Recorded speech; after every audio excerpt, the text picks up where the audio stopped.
We may need to ban smartphones for children. Well, I am a massive advocate, for one, of not giving that content to a kid that you have, and also schools should take your phones away the whole time that you're in school. Like, if there's an emergency, your parent can call the school and direct that to you as necessary. There's absolutely no reason why a student needs a phone in school. None. Zero. In class, yeah, I don't even think they should have between classes. But if we must restrict it to just no phones in classes. We have laptops in schools now? Yeah, that's bad.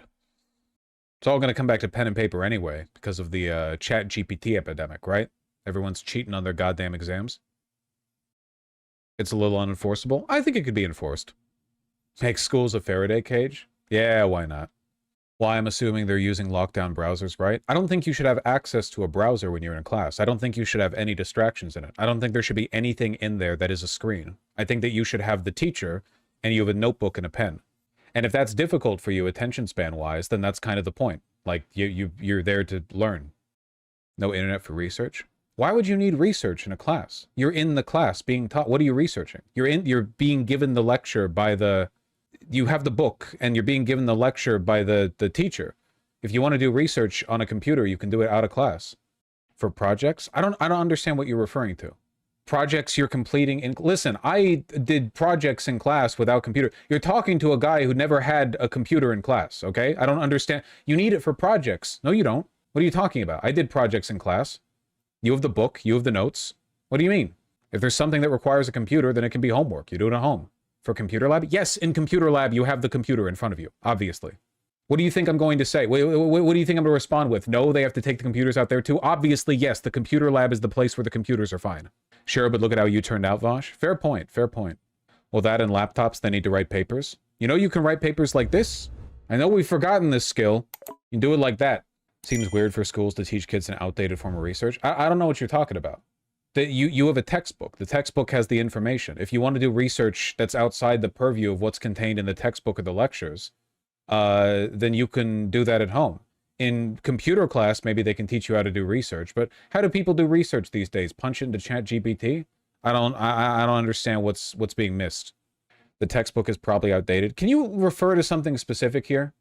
The point of the textbook is not to have the most up-to-date information. We're talking about elementary, middle, and high schoolers.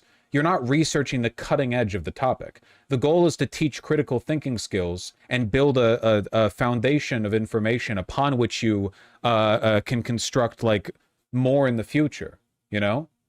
Why do you not want kids to have Chromebooks in class? Because it's distracting! This lets schools dictate how they learn topics like slavery, and how's that turned out? See, this is exactly my point. If the school that taught you had learned the lessons that I'm trying to teach right now, you wouldn't be as deficient as you are right now. What the fuck are you talking about? Bro, we need computers in class, otherwise we might get taught slavery wrong. What are you talking about? We know for a fact that having screens in the classroom distracts people. Everyone is fucking contracted ADHD from the fact that they're on the screens, you know, 23/7. We need to be past it. People, they bring their phones in the shower. They have their phones when they're on the toilet. They're on their fucking computers watching YouTube when they're eating. Everyone's on their screens all the time. People have no ability to engage with information and dictate and learn and critically engage unless they're doing it through the format of a phone. Vaush is right. Got a laptop for the second half of my last school year. Didn't learn a single thing after that. Certainly didn't remember. It's also been shown that writing notes makes you remember the stuff more than typing notes. Not that you motherfuckers are typing notes into your Chromebooks. Like, why lie to me? Why pretend you people are using laptops for knowledge in school? Come on. You think I'm that naive? What do you think I am, your parent? Like, I'm going to buy that? Oh, yeah, we're using it to learn in class. God, sorry, I'm a little more worldly than that, okay? Don't fucking lie to me. Come on. There are no textbooks? There should be textbooks. Are you seriously using a chatter's anecdotal data to support your point? Yes, but if they disagreed with me, then I would ignore it. People are making excuses for their bad behavior over and over again. Look, I'm not blaming the kids in school for being inattentive. I'm just saying that, you know, I think that, I think we're just letting kids down, man. We have an educational crisis in this country. We have an attention span crisis in this country. It's pretty bad. Nobody knows anything. Nobody remembers anything. I've covered that, Alex Karras. Yeah. The New York, state of New York is banning cell phones. Wait, banning cell phone bans? Oh, I didn't know that. Maybe I haven't covered that. No, sorry. Are they banning bans? Are they banning the cell phones? Because banning cell phone bans is crazy. They're banning cell phones. Okay, then I have covered it, and I agree with it. Okay, so if I'm banning cell phone bans would be crazy. I just don't think people learn that well from the internet, man. Not in the way it is now. Like there are websites that are great for learning, but learning is really educating yourself is a difficult process that a lot of people don't like. What people like is watching informational YouTube video essays where you get an entertaining, well-delivered package of data that you instantly forget about because it was just entertaining to consume, and you got to pat yourself in the back while watching it for like learning the stuff. In reality, like physical exercise, learning something, improving yourself requires a bit of suffering. You know, education means you have to take notes. It means you have to do follow-up questions. You have to engage meaningfully, and that's often it's just not as easy as, well, the most convenient way to consume information. Learning how to learn is not easy. No, it's not. It's not easy for anyone. It's not easy for me. It's not easy. It's not easy for anyone. And I think that when people pat themselves on the back for being very like easy learners, they're self-reporting a little bit, you know? Like if a person told you, dude, exercise is easy, and you couldn't see their body, you're only like looking at the text online. I don't know.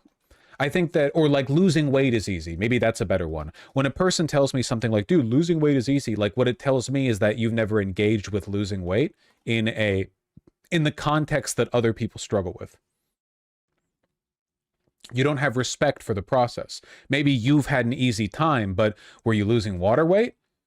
Are you like 18 years old, so you're losing weight like with a very fast metabolism? Have you tried losing weight as a 240-pound 30-year-old? It's not always easy. Likewise, learning isn't always easy. Anyway, I'm not trying to patronize anyone. It's a very difficult subject.